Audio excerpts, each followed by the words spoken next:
Salom hurmatli tomoshabinlar. Bugun men sizlar bilan ota-onalarimiz, bobo-buvilarimiz hayotiga bevosita ta'sir qiladigan, ularning moddiy ahvoliga jiddiy zarar yetkazishi mumkin bo'lgan juda muhim bir mavzuni muhokama qilaman. Ishonchim komilki, har biringizning yaqinlaringiz bank kartasi, telefoni yoki shunchaki jamg'armasi bor. Bu degani ular har qanday vaqtda firibgarlar nishoniga aylanishi mumkin. Bu shunchaki bir ogohlantirish emas, balki favqulodda vaziyat e'lonidir. Sizdan iltimos, ushbu videoni oxirigacha diqqat bilan tomosha qiling va ayniqsa ota-onangizga, bobo-buvlaringizga zudlik bilan yuboring. Ularning har bir so'm puli tinchligi va farovonligi uchun bugungi ma'lumotlarimiz hayotiy ahamiyatga ega. Hozirdayoq kanalimizga obuna bo'lib, videoga like bosing. Bu videoning imkon qadar ko'proq odamga yetib borishiga yordam beradi. Muammoning mohiyati va o'zgarishlar. Avvallari firibgarlik sxemalari ancha sodda edi. Esingizdami? Tez pul yutib oldingiz degan SMS xabarlar, yo kvartirangizda gaz borligini tekshirishga kelgan xodimlar, yoki sog'liqni saqlash xodimiman deb eshik qoqib keladigan shaxslar. Ular ko'pincha yoshi katta odamlarning ishonuvchanligidan, soddaligidan, hatto yordamga muhtojligidan foydalanishga harakat qilishardi. Pulni qo'lga kiritish uchun ular to'g'ridan-to'g'ri shaxsi aloqa o'rnatishlari, ba'zan kichik hajmda pul undirishga intilishlari mumkin edi.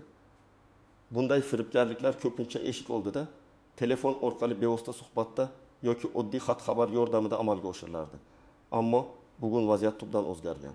Biz raqamli asrda yashayapmiz va afsuski, bu yangiliklar firibgarlarga ham yangi, yanada murakkab va xavfli imkoniyatlar ochib berdi.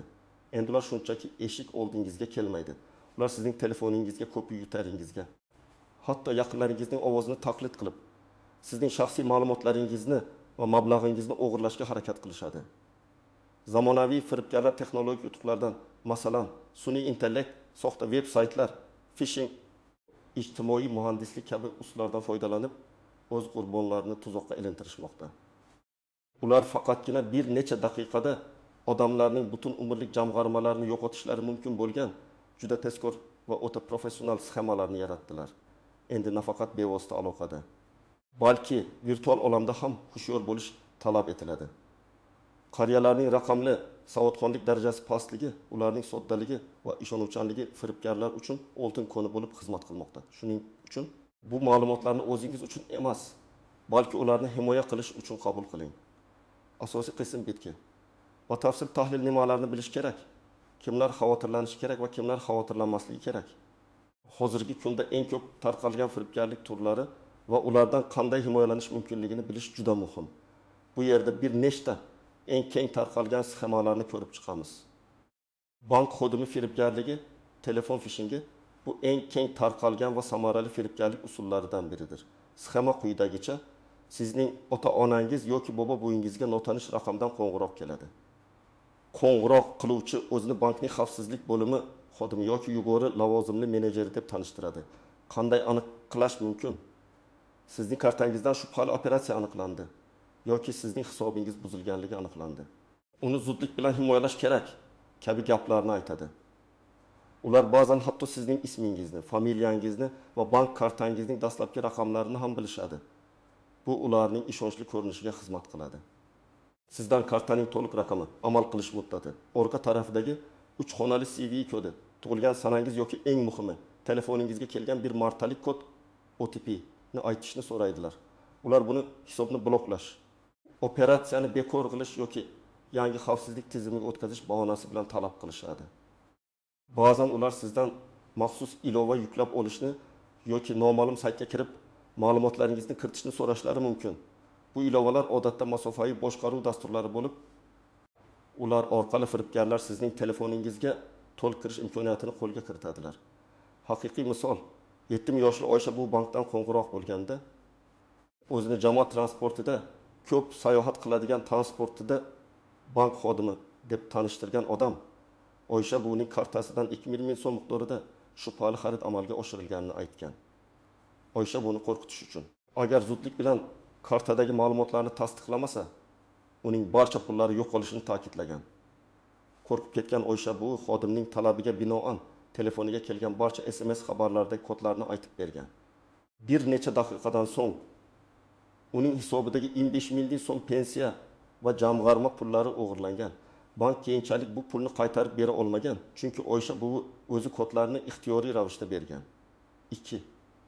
Yaqin qarindosh firibgarligi, shoshilinch yordam sxemasi.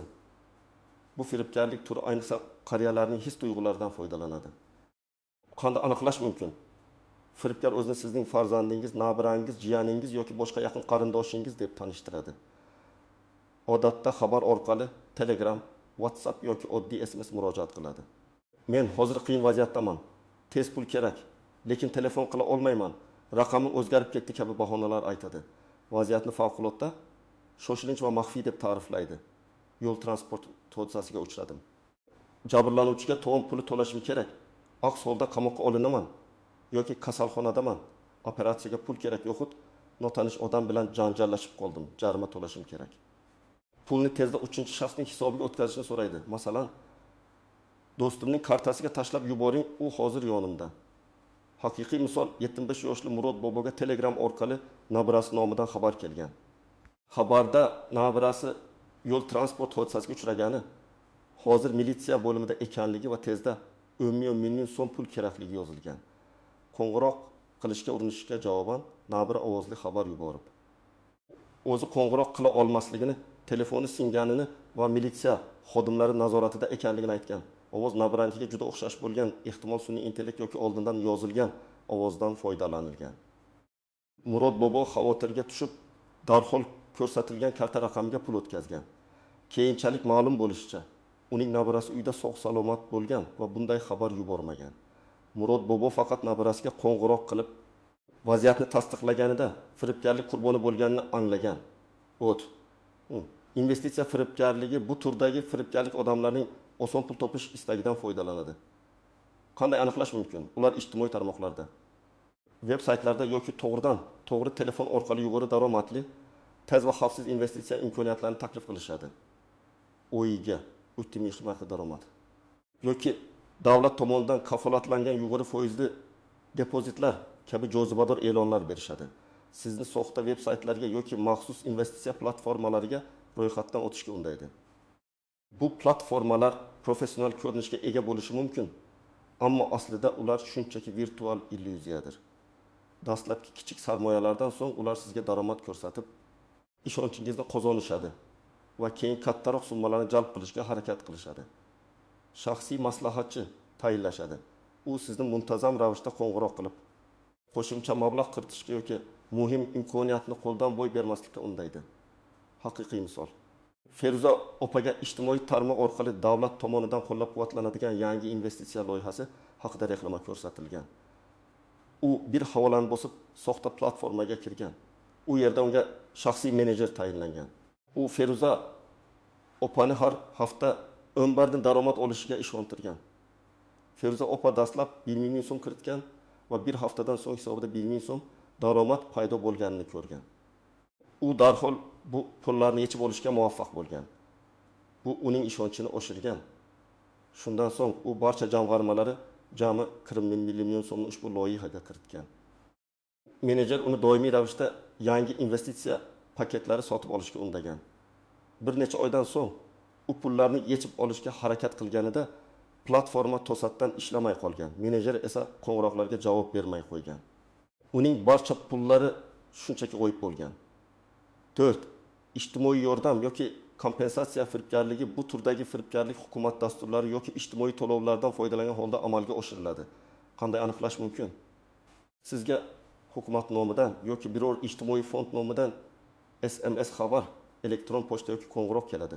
Xabarda sizga pensiya to'lovlariga qo'shimcha bonus, koronavirus pandemiyasi sababli moddiy yordam, kompensatsiya yoki favqulodda vaziyatlar uchun subsidiya belgilanganligi aytiladi.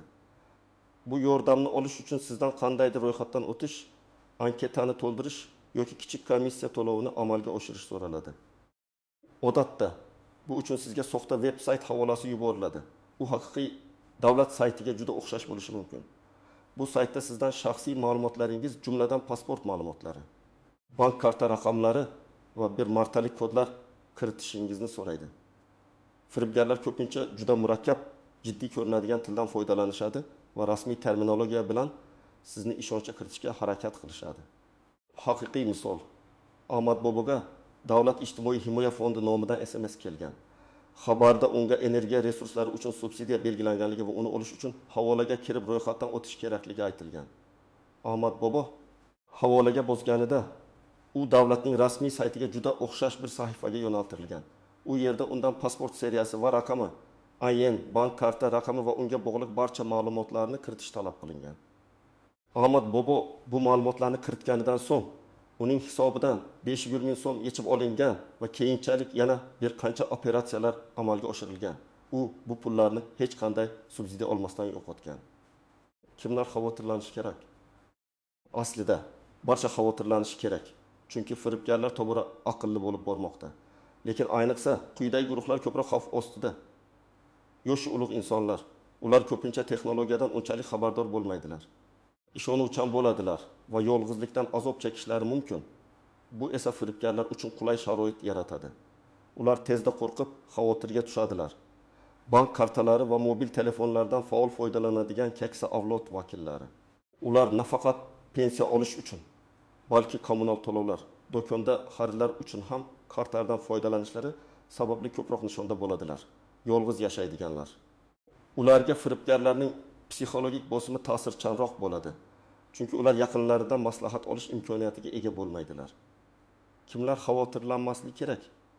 Haddan tashqari xavotirlanishga hojat yo'q, agar siz va yaqinlaringiz raqamli savodxonligingizni oshirgan bo'lsangiz, firibgarlik sxemalarini bilsangiz va ularning taktikasini tushunsangiz, doimiy ravishda yaqinlaringiz bilan muloqotda bo'lsangiz, bir-biringizni ogohlantirib, shubhali vaziyatlarni muhokama qilsangiz, axborot xavfsizligi qoidalariga rioya qilsangiz, parollarni kuchli qilib, bir martalik kodlarni hech kimga bermasangiz. Aslida hech kim firibgarlikdan to'liq sug'urtalanmagan. Lekin xabardorlik va ogohlik darajasi qanchalik yuqori bo'lsa, xavf shunchalik kamayadi. Asosiy qism 2. Istisnolar, tuzoqlar va noaniq nuanslar hayotda ba'zida shunday vaziyatlar bo'ladiki, hatto eng ehtiyotkor odamlar ham ikkilanishi mumkin. Firibgarlar aynan shu noaniq nuanslardan foydalanadilar. 20. Bank hech qachon PIN kod yoki CVV so'ramaydi. Qoidasining muayyan, bu eng asosiy qoida. Lekin nega aynan shundayligini tushunish juda muhim. Bank xodimlari sizning hisobingizga kirish uchun PIN kod yoki CVV kodiga muhtoj emaslar. Ular o'z ichki tizimlari orqali kartangizdagi operatsiyalarni tekshirishlari, hisobingizni bloklashlari yoki boshqa xavfsizlik choralarini ko'rishlari mumkin. Agar bank xodimi sifatida tanishtirgan shaxs sizdan bu ma'lumotlarni so'rasa, o'tbirgan holatda u firibgardir. Ular bu ma'lumotlarni sizning ruxsatingizsiz pullaringizni yechib olish yoki onlayn xarid qilish uchun ishlatadilar. Tuzoq firibgarlar ba'zan sizning kartangizdan pul yechib olmoqchi bo'lishdi. Biz uni to'xtatdik. Endi hisobingizni qayta tiklash uchun bir martalik kodni ayting deyishi mumkin. Bu yerda sizning pullaringizni himoya qilishga urinayotgandek ko'rinadilar. Ammo aslida ular sizning kodlaringizni olib, hisobingizdan pul yechib olishga harakat qilishadi. 2. Haqiqiy yaqinlaringiz muammoga duch kelsa-chi? Bu savol ko'pincha qariyalarni ikkilantiradi. Agar nabira haqiqatan ham avariya sodir etgan bo'lsa va pulga muhtoj bo'lsa-chi? Yechim. Favqulodda vaziyatda pul so'ragan yaqiningizga qayta qo'ng'iroq qiling, ya'ni balki siz bilgan uning o'z raqamiga qo'ng'iroq qiling. Agar u javob bermasa, boshqa oila a'zolari, ota-onasi, aka-ukalari bilan bog'laning va vaziyatni tasdiqlang. Firibgarlar ko'pincha telefoni singan, zaryadi tugagan, politsiyada kabi bahonalar bilan sizni qayta aloqa o'rnatishdan chalg'itishadi. Bu ularning asosiy taktikalaridan biridir. Yaqinlaringiz bilan birgalikda shunday vaziyatlar uchun maxsus kod so'z yoki tasdiqlash iborasi yaratishingiz mumkin. Masalan, quyosh qanday rangda deb so'raganingizda, u faqat siz biladigan qizil degan javobni aytish kerak. Ovoz taqlidi va deepfake texnologiyasi. Bugungi kunda sun'iy intellekt yordamida odamlarning ovozini taqlid qilish yoki hatto video orqali yuzini o'zgartirish mumkin. Deepfake. Bu ayniqsa xavflidir. Tuzoq. Firibgarlar yaqiningizning ovozini taqlid qilib, telefon orqali qo'ng'iroq qilishlari mumkin. Bu qariyalarni tezda aldashga olib keladi. Chunki ular yaqinlarining ovozini eshitganliklari sababli firibgarlik ekanligiga shubha qilmaydilar. Nusxa agar sizga yaqiningizning g'ayrioddiy ovozi bilan shoshilinch pul so'rab qo'ng'iroq bo'lsa, hattoki ovoz yaqingiznikiga o'xshasa ham juda ehtiyot bo'ling. Yuqorida aytilganidek, uning asosiy raqamiga qo'ng'iroq qiling yoki boshqa yaqinlardan tasdiqlashni so'rang. Har qanday shubhali vaziyatda video qo'ng'iroq orqali yuzini ko'rib tasdiqlashga harakat qiling. Ammo firibgarlar video qo'ng'iroqdan ham qochishlari mumkin. 4. Soxta mijozlarga xizmat ko'rsatish raqamlari. Firibgarlar internetga banklarning, mobil aloqa operatorlarining yoki boshqa tashkilotlarning soxta aloqa raqamlarini joylashtirishadi. Siz biror muammo bilan qidiruv tizimida telefon raqamini izlasangiz, firibgarlarning raqamiga duch kelishingiz mumkin. Yechim har doim rasmiy veb saytlardagi sayt manzili uz bilan tugaydigan yoki bank kartangizning orqa tarafidagi telefon raqamlaridan foydalaning. Hech qachon shubhali manbalardagi raqamlarga ishonmang. Ochiq ma'lumotlardan foydalanish. Firibgarlar ijtimoiy tarmoqlardagi sahifalaringizdan, nekrologlardan yoki boshqa ochiq manbalardan siz va yaqinlaringiz haqidagi ma'lumotlarni to'playdilar. Masalan, oilaviy fotosuratlar, yaqinlarning ismlari, yashash manzili. Keyin bu ma'lumotlarni firibgarlik sxemasini shaxsiylashtirish uchun ishlatishadi. Tuzoq: "Salom, Oysha buvi, nabirangiz Alining tug'ilgan kuni yaqinlashayapti. U menga sizdan sovg'a olish uchun pul kerakligini aytdi." Bu yerda ular yaqiningizning ismini va yoshini bilganligi sababli sizni ishonchga kiritishga harakat qilishadi. Yechim: ijtimoiy tarmoqlarda shaxsiy ma'lumotlaringizni cheklab qo'ying. Yaqinlaringizga ham shaxsiy ma'lumotlarni ommaga ochiq qoldirmaslikni tavsiya qiling. Amaliy maslahatlar: nima qilish kerak? Endi eng muhimiga o'tamiz. Nima qilish kerak? Bu bosqichma-bosqich ko'rsatmalar siz va yaqinlaringizni firibgarlardan himoya qilishga yordam beradi. 7. Keksa avlodni o'qitish. Ochiq muloqot. Ota-onangiz, bobo-buvlaringiz bilan bu mavzu haqida ochiq va tinchgina gaplashing. Ularni qo'rqitish emas, balki ogohlantirish va himoya qilish niyatida ekanligingizni tushuntiring. Ularga ushbu videoni birgalikda ko'rishni taklif qiling. Vizual misollar. Ularga yuqorida aytib o'tilgan misollarni ko'rsating. Qanday xabarlar kelishi mumkinligini, qo'ng'iroqlarning qanday bo'lishini tushuntiring. Hatto qo'lingizdagi telefoningizda soxta xabarlarni ko'rsatib bering. Hech qachon va hech kimga bermaslik kerak bo'lgan ma'lumotlar ro'yxatini tuzing. Bank karta raqamining barcha raqamlari amal qilish muddati, CVV kod, PIN kod, bir martalik SMS kodlar, OTP, shaxsiy shifrlangan parollar. Bu ma'lumotlar mutlaqo shaxsiy ekanligini ta'kidlang. 2 faktorli autentifikatsiyani, 2FA yo'qish tushuntirish. Bu har qanday onlayn hisob uchun bank ilovalari, elektron pochta, ijtimoiy tarmoqlar qo'shimcha himoya qatlamidir. Parolni kiritganingizdan so'ng tizim telefoningizga yuborilgan bir martalik kodni so'raydi. Hatto kimdir parolingizni bilsa ham u telefonsiz hisobingizga kira olmaydi. Amalga oshirish: yaqinlaringizning bank ilovalariga, elektron pochta va Telegram kabi muhim ilovalariga 2FA ni o'zingiz o'rnatib bering. Ularga bu kodlarni hech kimga aytmaslikni va bu kodsiz hatto siz ham ularning hisobiga kira olmasligingizni tushuntiring. OTP. Bir martalik kodlarni OTP hech qachon baham ko'rmaslik. Mohiyati: har qanday bank operatsiyasi yoki onlayn xaridni tasdiqlash uchun telefoningizga keladigan kod bu sizning imzoyingizdir. Bu kodni kimga aytsangiz, o'sha shaxsga pullaringizni yechib olishga ruxsat bergan bo'lasiz. Bank xodimlari ham, yaqinlaringiz ham bu kodni so'rashga haqli emaslar. Ogohlantirish: agar kimdir sizdan bizga sizning kartangizdan pul o'tkazib yuborishgan, tasdiqlash uchun kodni ayting desa, bu aniq firibgarlik. Bank hech qachon sizga pul tushganini tasdiqlash uchun kod so'ramaydi. Aksincha, pul yechib olish uchun kod so'raydi. 4. Shubhali qo'ng'iroqlar va xabarlarga shubha bilan qarash. Qo'ng'iroqni tugating va rasmiy raqamga qo'ng'iroq qiling. Agar bankdan yoki boshqa tashkilotdan qo'ng'iroq bo'lsa, eng yaxshisi darhol qo'ng'iroqni tugatishdir. So'ngra ushbu tashkilotning rasmiy veb saytidan yoki bank kartangizning orqa tomonidan topilgan rasmiy telefon raqamiga o'zingiz qo'ng'iroq qiling. Havolalarga bosmaslik. Hech qachon notanish manbalardan kelgan SMS yoki elektron pochtadagi havolalarga bosmang. Ular orqali telefoningizga zararli dasturlar o'rnatilishi yoki shaxsiy ma'lumotlaringiz o'g'irlanishi mumkin. 5. Oilaviy tasdiqlash kodi iborasini yaratish. Bu yuqorida aytib o'tilganidek, oila a'zolari o'rtasida maxsus parol bo'lib xizmat qiladi. Favqulodda vaziyatda pul so'rash yoki yordamga muhtojlik haqida xabar kelganda, har doim o'sha maxsus iborani so'rashni odat qiling. Agar javob noto'g'ri bo'lsa, demak bu firibgarlikdir. Bank kartalarida limitlar o'rnatish. Kundalik limit bank ilovasi orqali har bir karta uchun kundalik xarid qilish yoki naqd pul yechish limitini belgilashingiz mumkin. Bu hatto firibgarlar kartaning barcha ma'lumotlarini qo'lga kiritsa ham katta miqdordagi pulni bir vaqtning o'zida o'g'irlay olmasligini ta'minlaydi. Masalan, kuniga 50 million so'm. Bu biror firibgarlik sodir bo'lsa ham zarar miqdorini sezilarli darajada kamaytiradi. 7. Shubhali harakatlarni xabar berish. Banka agar sizning kartangizdan shubhali operatsiyalar sodir bo'lsa yoki kimdir sizdan shubhali ma'lumotlarni so'rasa, zudlik bilan bankning mijozlarga xizmat ko'rsatish markaziga qo'ng'iroq qiling va kartani bloklashni so'rang. Politsiyaga agar siz firibgarlik qurboni bo'lsangiz yoki shunday harakatlarga duch kelsangiz, darhol Ichki ishlar vazirligining 22 qisqa raqamiga murojaat qiling yoki eng yaqin ichki ishlar bo'limiga borib ariza yozing. Bugungi kunda raqamli texnologiyalar vazirligi qo'shida ham kiberxavfsizlik masalalari bilan shug'ullanadigan bo'limlar mavjud. Nimalarni taqdim etish kerak? Firibgarlarning telefon raqami, ular ishlatgan soxta veb-sayt manzillari, ular so'ragan yoki o'g'irlagan bank hisob raqamlari, barcha SMS xabarlarining skrinshotlari. Bankdan olingan operatsiya tafsilotlari bu ma'lumotlar jinoyatchilarni topishga yordam beradi.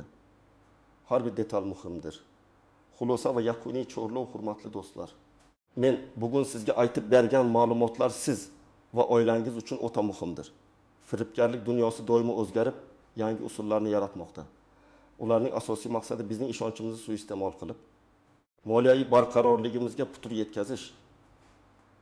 Ayniqsa keksa avlod vakillari ko'pincha bu kabi tahdidlarga nisbatan himoyasiz bo'lishadi. Shuning uchun ogoh bo'lish. Yaqinlaringiz bilan doimiy muloqotda bo'lish va ularni raqamli xavfsizlik qoidalari bilan tanishtirish har birimizning burchimizdir. Har qanday shubhali vaziyatda bir necha marta tekshirish. Shoshilinch qaror qabul qilmaslik bu sizni himoya qiladigan eng samarali usuldir. Yana bir bor takrorlayman, iltimos ushbu videoni ota-onangizga, bobo-buvularingizga va boshqa yaqinlaringizga yuboring. Ularning har birini bu xavflardan xabardor qiling. Ularning tinchligi va xavfsizligi bizning qo'limizda. Sizning bu boradagi fikrlaringiz va tajribangiz biz uchun juda muhim. Kommentariyalarda o'z fikrlaringizni yozib qoldiring. Videoga like bosing va kanalimizga obuna bo'lishni unutmang. Zero, bu ma'lumotlar qanchalik ko'p tarqalsa, shunchalik ko'p odam himoyalangan bo'ladi. E'tiboringiz uchun rahmat. O'zingizni va yaqinlaringizni asrang.